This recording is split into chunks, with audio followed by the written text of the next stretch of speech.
Le Olimpiadi invernali Milano-Cortina 2026 si avvicinano, praticamente pronte le infrastrutture sportive con lo stadio del ghiaccio universalmente accessibile.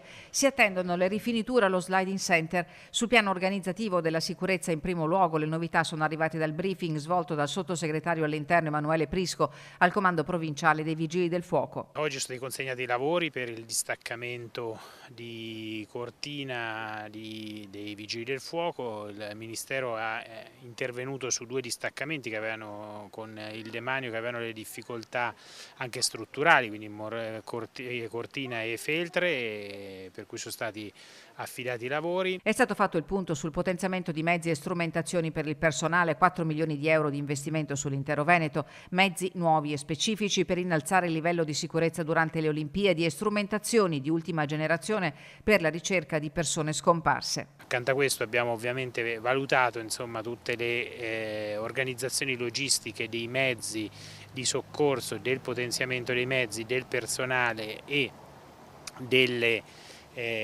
strumentazioni utili a innalzare al massimo i livelli di sicurezza per i cittadini e per chi verrà ovviamente a vedere le Olimpiadi. Sicurezza a 360 gradi che comprende anche l'occhio vigile puntato sulle infiltrazioni criminali di competenza di una struttura dedicata del Ministero dell'Interno. Ha fatto numerosi interventi per evitare che le infiltrazioni mafiose vi possano essere sugli appalti, ovviamente sono appalti dove girano molte risorse economiche e quindi appetibili alla criminalità organizzata.